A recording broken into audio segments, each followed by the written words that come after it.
స్వామికి. ఈరోజు మరి సుబ్రహ్మణ్యేశ్వర స్వామి షష్ఠులకు అందరూ వెళ్ళారమ్మా. చాలా చక్కగా చాలా మంది చాలా జనం భక్తులందరూ కూడా వెళ్ళారు. మరి సుబ్రహ్మణ్యేశ్వర స్వామి ఆనందంతో సత్సంగానికి కూడా వచ్చారన్నమాట స్వామి. ఇప్పుడు అందరూ కూడా ఆ స్వామి వారి యొక్క హారతి తీసుకోండి. శ్రీ సుబ్రహ్మణ్యేశ్వర స్వామికి, దేవసేన సమేత శ్రీ సుబ్రహ్మణ్యేశ్వర స్వామికి, శ్రీ సుబ్రహ్మణ్యేశ్వర స్వామికి హర హరోం హర. శ్రీ ఆది పరాశక్తికి, అఖిలాండ కూడా బ్రహ్మాండ రాయికి, శ్రీ పరాశక్తికి దండం పెట్టుకున్నాం. అక్షంతలు శ్రీ విజయ దుర్గామాతకు, శ్రీ ఆది పరాశక్తికి, శ్రీ సుబ్రహ్మణ్యేశ్వర స్వామి వారికి జై భవాని, జై భవాని, జై భవాని. మన ఇంటికి ఎవరైనా వస్తే, ఒక అతిథి ఎవరైనా వచ్చారనుకోండి, వాళ్ళకి మనం ఏం చేస్తాం, బొట్టు పెట్టి ఆ జాకెట్ ముక్క ఇస్తాం. మరి అలాంటిది అమ్మవారే కదలొచ్చారంటే అమ్మవారికి మనందరం కూడా భక్తితో నమస్కారం చేస్తే సరిపోతుందటండి. కానీ అమ్మవారికి మరి చిన్న బొట్టు పెట్టి రంగుల గుడ్డ ఇవ్వడం కూడా జరిగింది కాబట్టి పండు ఫలం తాంబూలంతో అమ్మవారిని మనందరం కూడా కరుణించమని వేడుకుంటూ శ్రీ ఆదిపరాశక్తికి, అధిపతికి ముందుగా మనందరం కూడా వినాయకుడిని కలుసుకుంటూ మరి నామ సంకీర్తన భజనలోకి మనందరం ఎంట్రన్స్ అవుదామా. శ్రీ గణేష్ మహారాజ్కి.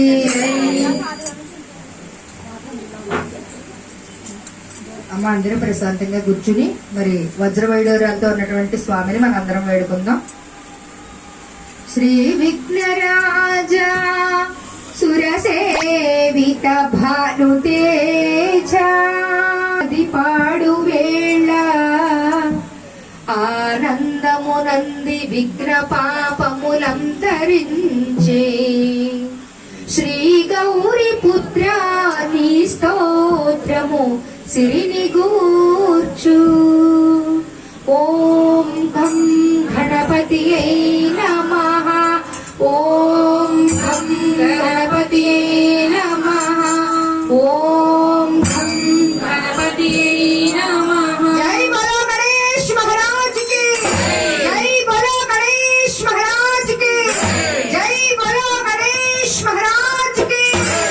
ఈ విధంగా భక్తి శ్రద్ధలతో మనందరం కూడా ధ్యానిస్తుంటే స్వామి మూషిక వాహనుడయ్యి వస్తూ ఉంటే, అన్న ఆగు ఆగు ఆగు, నేను కూడా పొలమూరు గ్రామం వస్తాను, విజయదుర్గా నిలయంలో నన్ను అందరూ కూడా ఆహ్వానిస్తున్నారు, ఉండన్నా అంటూ ఆ స్వామి సుబ్రహ్మణ్యేశ్వర స్వామి నెమలి వాహనం ఎక్కి వస్తున్నాడటండి.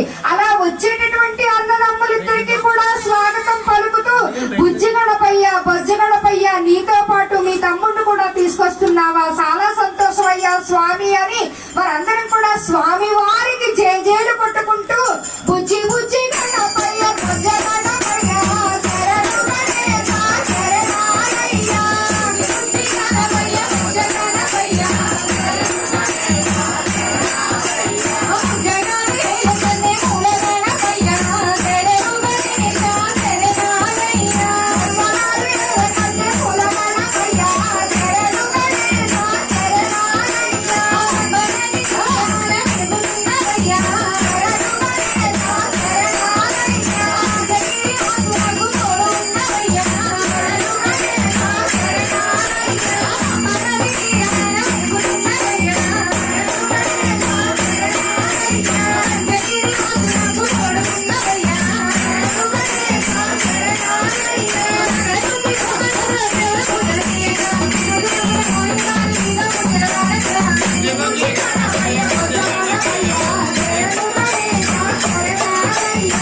పరాశక్తికి అఖిలాండ గుణ బ్రహ్మాండ శక్తికి.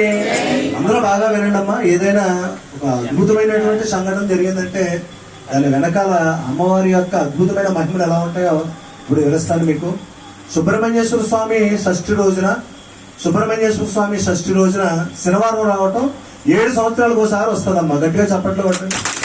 ఈ వారం ఇచ్చింది మళ్ళీ 7 సంవత్సరాల దాకా కూడా షష్ఠి శనివారం రావన్నమాట.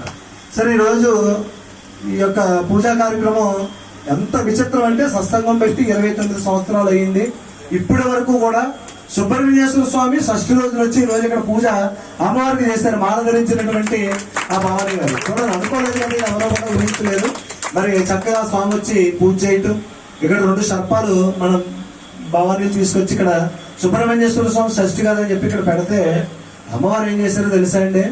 నిజంగా చూడండి ఇక్కడ ఎంత అద్భుతం జరిగిందో. ఈశ్వరుడు ఎలా పెట్టి ఒకసారి మీరు ఎవరు ముట్టుకున్నారమ్మా విగ్రహాన్ని? స్వామి మీరేం ముట్టుకోలేదు కదా.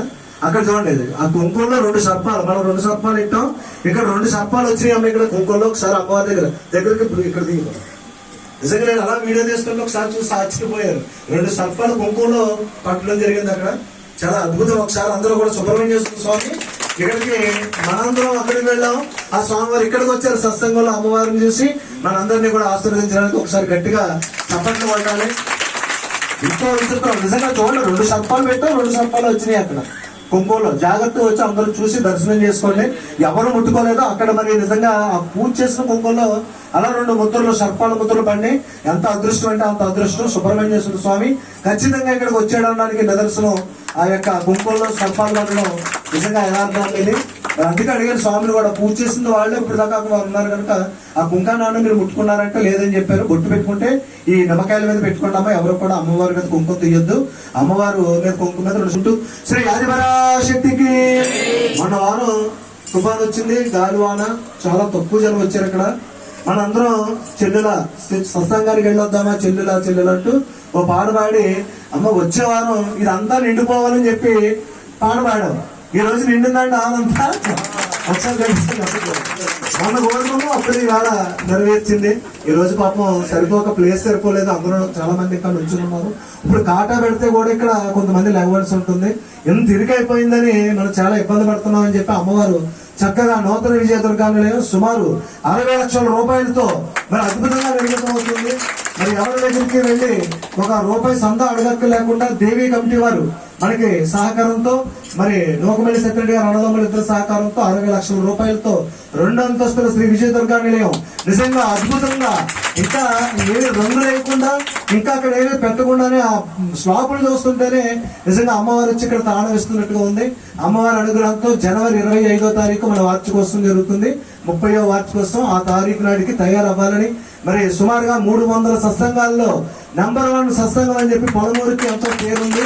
పొలమూరు దేవీ సెంటర్ లో ఈ కార్యక్రమాలు భవానీ భిక్షరావుల నుండి ఏ వార్షికోత్సవం నుండి చాలా చాలా ఘనంగా చేస్తామని చెప్పి అందరూ అంటూ ఉంటారు. ఆ కారణం అంతా కూడా ఇక్కడ ఉన్నటువంటి అమ్మవారి మహాత్యం. ఇక్కడ వచ్చిన వారందరికీ కూడా ఆయురారోగ్యాలు ఇవ్వాలని, అష్టైశ్వర్యాలు ఇవ్వాలని, సుందరాతి సుందరంగా విజయదుర్గా నిలయం, నూతన విజయదుర్గా నిలయం తయారవుతుంది. అతి త్వరగా తయారయ్యి మనందరం కూడా నూతన విజయదుర్గా నిలయంలో విశాలంగా కూర్చుని అమ్మవారిని ఇంకా దేదీప్యమానంగా అమ్మవారిని పూజించే భాగ్యాన్ని అమ్మవారు కల్పించాలని కోరుకుంటూ శ్రీ ఆదిపరాశక్తికి, శ్రీ కరుణామూర్తికి